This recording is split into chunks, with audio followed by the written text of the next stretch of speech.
One thing I've come to look forward to in December is Game of the Year lists.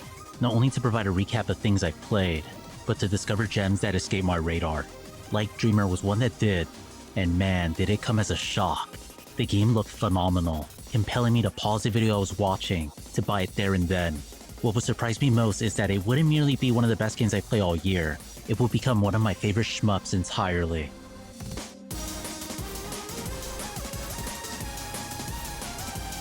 Perhaps it's the playful theming, the excellent music, or generous hitbox, but they can't help but make me smile. Our main cast consists of 3 girls, each with a configurable agile and focused shot, as well as Bomb, who'll venture into 8 uniquely themed stages of Bullet Hell. And this game is the real deal, recalling patterns from greats like Ketsui, Mushihimesama, and beyond. K's influence is everywhere. They are beautiful, especially those unleashed by their bosses. Despite how daunting the odds may seem, how dense the bullets are interwoven in the pattern, it seldom feels that there is a challenge you can't best. Everything is vibrant and discernible, visibility never an issue. Your hitbox feels smaller than shown, encouraging you to take leaps of faith into the smallest gaps, often leaving you laughing in disbelief of not being hit. Hold the focus button and the shot along with the character speed shifts instantly, making you feel in complete control. The soundtrack only bolsters the sense. It can be so empowering, uplifting, especially in the most trying of fights. The word to define the experience is fun, an idea that extends to the game's story. Imagine a social network hinging around female danmaku fans, vying for likes and followers. Of course, the top player is bound to have haters, but which our 3 girls are. Their comments lead the queen to turn her fan base against them, presenting an opportunity for them to prove who's the better player and win fans over. I love the premise, that it doesn't take itself seriously. The whole time we're waging fights against the different online communities of the platform. Your confidence will build from each shot fired, filling a circle around us that reflects our mental state. Once full, our psyche levels up, and we gain a bomb. That can be consumed as a shield instead if you take a hit. Considering what I've mentioned about the hitbox, it feels incredible to enter the eye of the storm. If that weren't enough, the enemies drop likes in the shape of hearts, building buzz, a special meter that once full enters you into a temporary super state called Fever, amplifying shot damage. As expected, it's a mechanic that comes in clutch, nothing standing a chance, including bosses. You can set it up for either automatic or manual activation. I tend to get too immersed in dodging, and like the dopamine hit of keeping things random, so I leave it auto, working out well for me. The same rule from Bomb applies though, it's gone the moment you sustain a hit. With all this said, I know it makes Light Dreamer sound like it's easy, which I'm happy to say depends on you. The lowest difficulty is very accessible, whereas the hardest, a genuine test will make you wonder how someone can even manage a clear. Light Dreamer doesn't start off like a standard shmup, where you proceed straight to an arcade mode.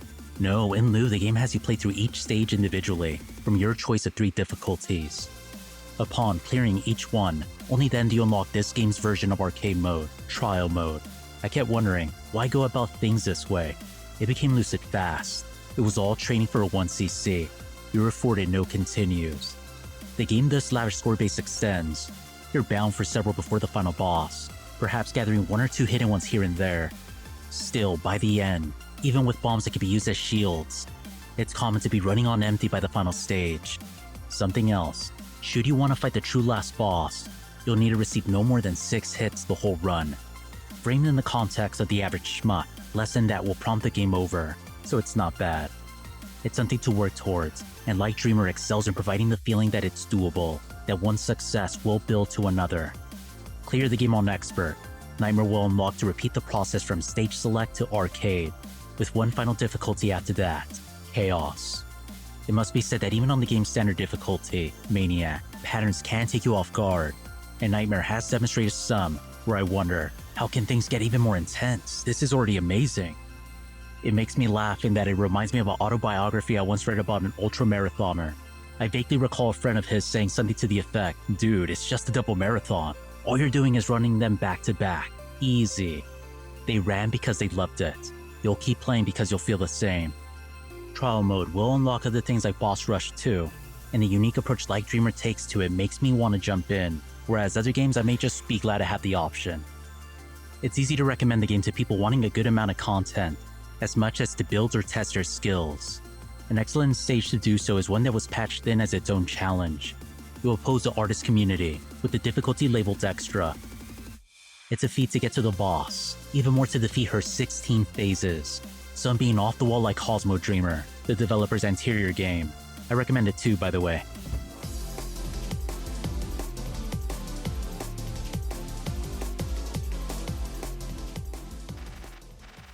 Before I air the biggest criticism levied against the game, I want to preface that I'm a fan of the game's aesthetic. I know there are people that aren't into anime, or who disdain cute things, but it works well.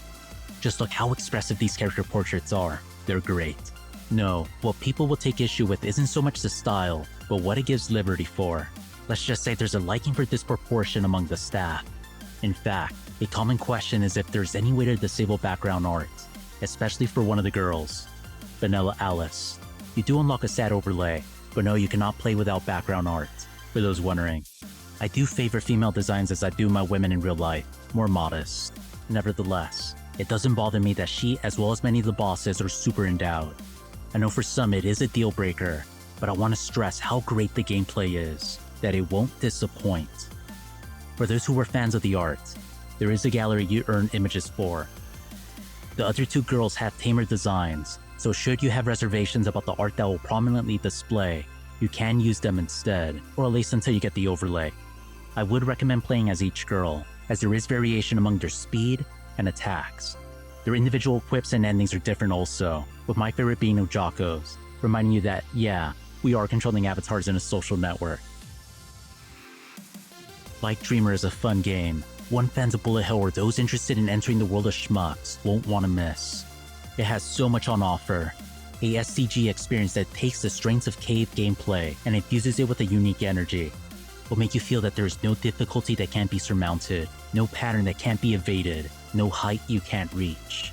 You'll be motivated each time you pick it up that you got this. It's a game that routinely makes me smile, unable to prevent myself from thinking, this is why I love shmups. Like Dreamer was featured in many Shmup of the Year lists for due reason, after all. Thanks for watching. I hope you enjoyed the video. If you did, please subscribe, it means quite a bit. And if you have anything you wish to share, or if you simply liked the video, please leave a comment. Please drop a like. Thank you all once more, and have a good one.